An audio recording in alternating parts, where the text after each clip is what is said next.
So before we start lunch, we've got a great motivational speaker here. The topic today is math and technology. We're going to turn to technology.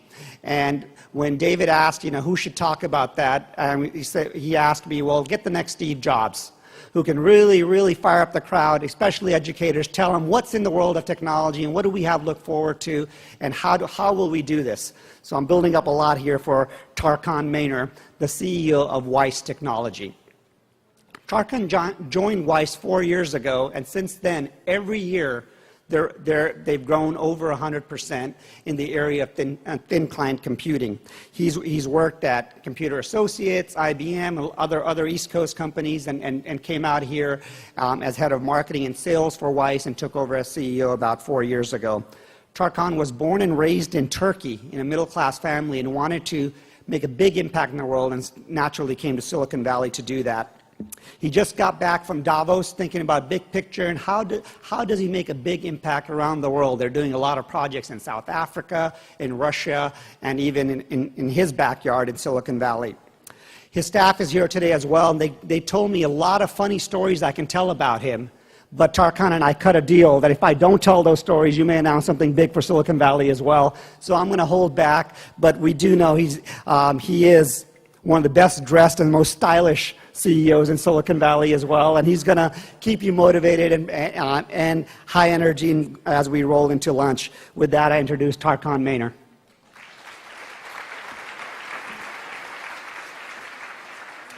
Thank you. Thank you so much. Mohammed, you always find a way to make me feel like this big. I'll tell you why. Literally, I just got back from a long trip, completely jet-lagged. And I was preparing for this event because I heard great things about this event. And obviously, Mohammed and I met actually not 20 years ago. It's about, 2 months ago? I sent Mohammed an email about a year ago. I want to be involved in Silicon Valley Education Foundation. I have not got an email back for a year. So I told him, you need to put your email address on the website. We have to connect with you because I want to be involved. Education is my passion, my company's passion. We are a for-profit company. We are selling. We need to make money. We need to make profit. But we believe we can do that also doing good. So on that point, I'm really excited about being here. And this morning when I arrived with all my jet lag, just barely walking on the streets, I go to Mohammed, what's going on today? Show me the agenda. He goes, and I asked him, what do you want me to talk about? Mohammed goes, I'm serious about this, okay? He goes, look, this is about tech and education. You're not the education guy. You're barely the tech guy. So you figure it out. Thank you, Mohammed. Really appreciate it. So in the next 15 minutes, we're going to talk about football and Super Bowl. My pick is Giants. As he mentioned, I am from the East Coast, and I have the accent to prove it. A little bit east and south of the East Coast from Turkey. And I'll tell you, I have a little personal anecdote for you. I get a lot of questions about math, education, and technology in education. And it's like a personal thing to me. It's not necessarily a story, but just basically how I felt about education in my own life experience. I was 13, 14, this middle school in Istanbul. And we had this very tough math teacher. And I remember every month on Mondays at around 8 a.m., we had this big exam. It's about 10 questions. And the grading scale in my school was 1 to 10. 10 being best, 0 being worst, of course. And he always told us, to the students, I will ask you 10 questions. If you're perfect, you're going to answer 5 questions accurately. If you're exceptional, you're going to answer 6 of them accurately. If you're Einstein level, you will get a 7. 8, 9, and 10. Do not worry about them. They are there to keep you humble. That was my math background. I kid you not. I kid you not. This was my middle school. There's a kid at 13 years old, age. And I'm thinking, life will suck. So on that note, I believe in what you do. I believe in a big way, and I'm not saying this because I'm here doing a speech right before lunch. You guys are making things happen for the next generation. And by the way, we're already dealing with a very tough generation. I was at Stanford University on a topic, we were discussing Generation Y, the millennial generation. Are you familiar with the concept? You guys are writing the book about the concept, right? You're dealing with some of them. But even Generation Y is getting older for you. You're going to be dealing with Generation Z, right? Coming soon. As we were discussing Generation Y, one of these professors said, I asked her, what is the deal with Generation Y? Help me out of here, because we are hiring tons of Generation Y people, and they are a nightmare to deal with. And I'm not even a teacher. I'm in a for-profit company. We're paying salaries to these people, and they're still a nightmare to deal with. And I cannot imagine even Generation Z that you're dealing with. So this professor, by the way, she writes a lot of books about this topic and so on, and she goes, they are very social, they are very mobile, and they're extremely arrogant. Generation Y, these three topics. And by the way, from my company, I have two of them here. Nightmare. I'm not going to even introduce you. I'm not going to put you through the torture to meet them. Now, discussing the middle-age math and all the things that you're dealing with the next generation. They're going to be more mobile, they're going to be more social, and they're going to be extremely arrogant. They're going to be beyond. And we have to deal with them. So on that point, by the way, do we have a hashtag for this event? Do we have it? Thank you. I was looking for it. Where is the hashtag? Because we want to tweet about this thing. We want to show the Generation Zs and Ys that we are connected. We're mobile, we're social, and we can be also arrogant. So speaking of these new generations, just coming back from Davos, I just want to give you a little bit of context here. I'm running a smaller size company. It's a $500 million company. We're not necessarily a Microsoft, an HP, a Google, not the Facebook. What is the new IPO going for? $1 trillion. Mark Zuckerberg is worth now $700 billion. What are these numbers? I don't even, I'm not able to calculate that kind of a math anymore. So all this wealth, all this talk about tech, and now we're discussing education and tech. To be honest with you, don't be upset with me, but we should not have a session about tech and education. Why do we even have a session about tech in education? It should be so self-evident. How can we have education without tech? How can we have schools without buildings and classrooms? Same story. I think in 5, 10, 15-year time frame, we're going to look back at these sessions and these speeches, and we're going to go, that was funny. Our kids are going to look at us and say, you guys discuss tech in education? But having said that, let me give you another personal anecdote. Even though I'm running a company, fast-growing technology company, I am the CIO for my mother. My dear Turkish mother, who lives in San Diego, she calls me, this is about 2 years ago, she calls me up midnight. She goes, Tarkan, I need your help. I said, Mom, what's going on? I cannot turn off my computer. I said, what? I said, no, I cannot finish my computer. This is the exact word she uses in Turkish. I cannot finish my computer, meaning I cannot turn it off. I cannot end the session. I said, Mom, are you kidding me? Just turn it off. She goes, no, I cannot turn it off. Where do I go? There's only one button, it says start. Think about your desktop. How do you turn off your Windows session? What button do you go to? You go to start, and you go log off, correct? How intuitive is that? I started thinking. I was making fun of my mom on the phone, then I realized, actually, my mom is right again. After all these years, after all these education, that math teacher who kept me humble, and all that undergrad and masters, worldwide connections, big company, going nuts, and I still do not realize how in technology, how unintuitive we are as an industry, and how much we need to learn. In a sense, this is so self-evident that we have to have tech in education, but also in a sense, we need to get better at what we do. And as an industry, we have to work harder to make things simpler for you, so you can focus on teaching, not necessarily on technology. So we don't have to have sessions like this. It's just self-evident. Just like the roads you use, just like you drive a car to go to school, you should teach with technology involved in every phase of that education process without worrying about the technology itself and how to keep the lights on and how to manage the technology as a whole. From the data center to the networks to the clients to PCs and all those things that you deal with. And we realize that every day. This is not a joke. Yesterday, where's Michael? Arietta, where are you? This is one of those Generation Y guys. I cannot stand him, but I have to keep him.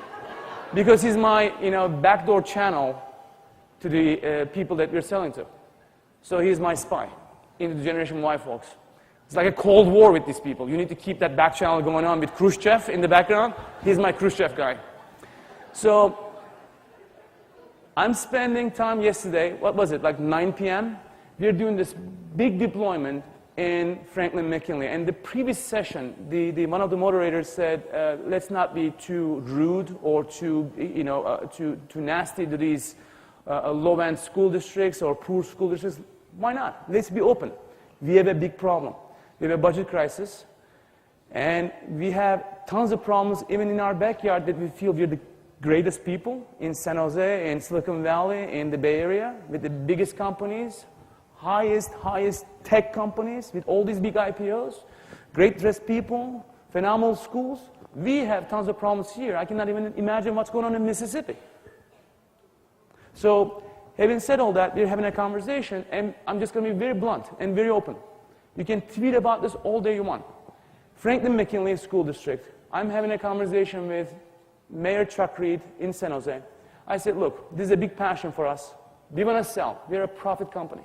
But we believe in give to get. We need to help you guys out so you guys are self-sufficient. So we produce this new generation of people who are going to be smart, who are going to be leading new companies, so we can build new generation of markets for myself. So how can we help? He basically said, look, my worst technology, economy-centric school district is Franklin McKinley, and I need you to help me out on this one. So he said, I have a phenomenal tech guy. Please meet with him. Meet with the superintendent. Maybe the folks are here, I don't know. And let's make it happen. 16 school districts, mostly K through 8, I believe, if I'm not mistaken. And they said, let's donate. Let's do something. Let's donate technology. Let's donate people. Let's help these people out and make sure every single student is connected to the internet in some shape or form. As Mohammed said, I'm not the education guy. I'm barely the tech guy, remember? I don't know how this works, but let's provide the technology, the plumbing in the back end, so the school district can figure out what they're going to do next and how they're going to deliver the applications and data and let the students and teachers connect to the internet. This was about a year ago. We made all those donations, all this technology, and I'm assuming this thing's working and so on. So I do a check back with my team yesterday, last night, around 9 p.m., literally. And they go, everything is in boxes, very few things are deployed, and some of them are working, some of them are not. The people are very appreciative. People meaning that one tech guy covering 16 schools. I'm like, are you guys kidding me?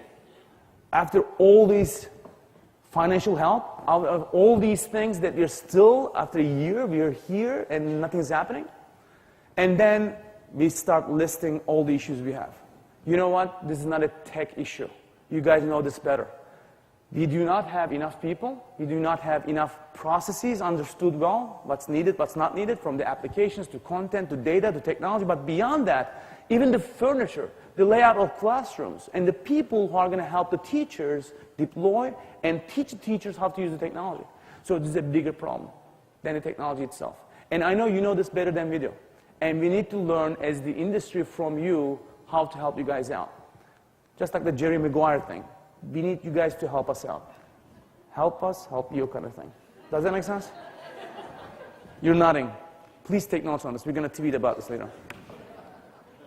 So we went through this last night, and I was really devastated. I'm going home. Michael knows this. When I got home, I was like, after all this work, we're still at square one. We have to change this game. That's why I'm so happy to be here. And I'm here not to speak, actually. I'm here at lunchtime to learn from you, and I'm the last guy before the lunch. I just want to spend some time with you. If you have any ideas, the good, the bad, the ugly, share with us. And as an industry, we know we have to get better at this. Especially here in Silicon Valley. It's not an excuse. This is the capital of innovation, capital of the tech world, capital of all these IPOs, all this money, all these net worth, and still we have school districts with students do not have any technology, any connection to the internet. Are you kidding me? It's a nightmare. It's a beyond nightmare. So on that note, I challenge you, challenge us. Let us know how we can help you. I'm here to learn. And we have a team now, we're building Advice Technology on education only, and their job is, they're not techie people, by the way. They are people, Generation Y people, some we're going to hire even Generation Z people. I'm going to go talk to even students in lower grades for them to tell us what they need. But obviously, the teachers and administrators play a huge role because you know what's needed beyond the technology in terms of process, in terms of tools, content, and everything else. When it comes to technology, I can talk about social media too. I can talk about big data centers, security, manageability, these new devices that even we produce. This is the sales part of it, by the way, right now. Typical PC today costs about $1,000. It wastes about 300 watts of electrical power. Now there are new generation of devices bringing that cost to $50, $60, $70 with 2 watts of electrical power. Under 12 watts, we don't need any more power cords. The power in the network, there's about 12 watts residual power that we can use. Just like those phones we used in 1970s and 80s, when there's a power failure, the phone still works, same concept. Now, without power, you can have computers working. There are tons of new technology we can deliver to make education better. But this should not be even an issue. It should be self-evident in everything we do. What we need to learn as an industry from you is not necessarily tech, what's needed, but more importantly, the process. How it's going to be deployed, who's going to support it, so the teachers don't become the IT people. Just like in Franklin McLean, one person supporting 16 schools. Are you kidding me? And that person is an ex-math teacher? Are you joking me? We have to change that process. And there's a way to do that. On February 16th, at the Microsoft headquarters in Menlo Park, in Mountain View, we're actually bringing Lieutenant Governor Gavin Newsom, about 35 CEOs from the top IT vendors, and 50 state CIOs across the nation, starting a new commission around state and local government technology, a commission around cloud computing and how we can help state and local governments, especially in the education space. So we're going to bring in a few folks from state of Illinois, from state of New York, also a few folks here in California, and the topic is going to be how can we get better at this as we move forward into in this new century with the new generations that we were dealing with. I welcome all of you to be part of that session. We are going to have some specific programs, specific action items, and we're going to go through this program in the next 12 months to help out school districts as much as we can, starting here in Silicon Valley. And would love to have your help. And that's part of the reason I'm here. And that's part of the reason we're working very closely with Silicon Valley Education Foundation. And I want to thank you, Mohammed, for making this thing happen. One little anecdote I want to leave you with. In Davos at World Economic Forum, my last meeting before I got my flight was with Ministry of Planning of South Africa. His name is Trevor Manuel. Trevor used to be basically Minister of Finance for South Africa.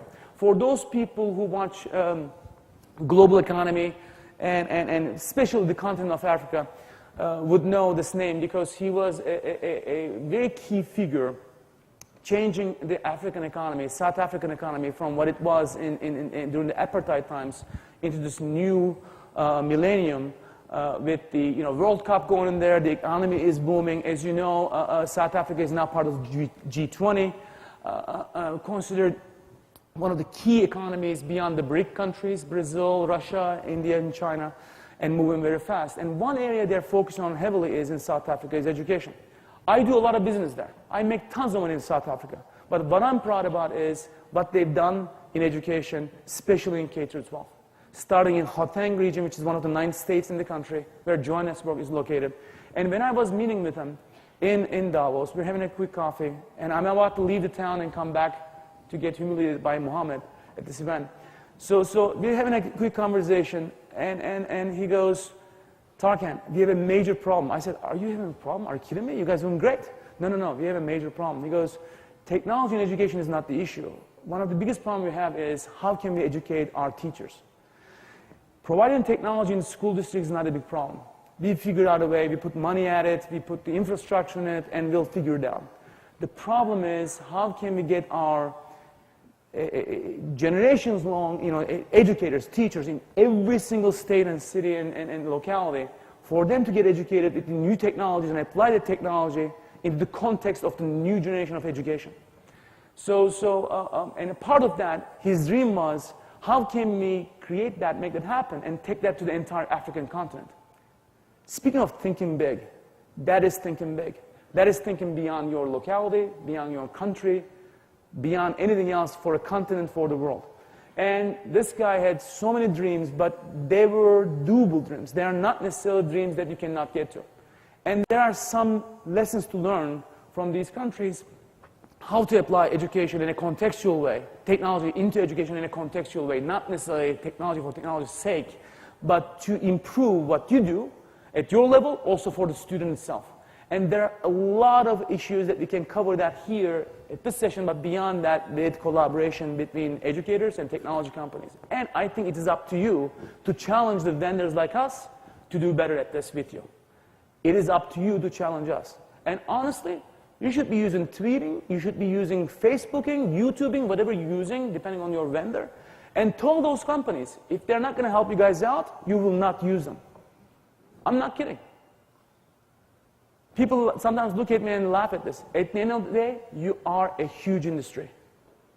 In World Economic Forum, everybody talks about the typical public sector verticals, national security, and how technology can help.